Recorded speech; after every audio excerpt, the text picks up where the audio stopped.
Soul is a movie about living your life and figuring out your passions, and then literally dying.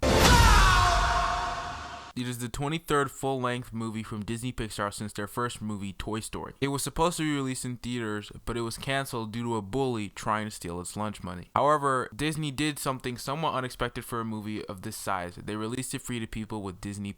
I'm going to start with the positive things about this movie. First off, the animation is beautiful. Almost every single moment of this movie has wonderful visuals, but at this point, that's almost a given, as we've seen with Pixar over the years. Another good thing about the movie is the way it conveyed emotion to the audience, at least for the most part. In the beginning of the movie, it conveyed emotion wonderfully, and you really felt what the characters were feeling. They also had a couple great jokes to break up tension. They also had a couple bad ones, but that's to be expected in any movie.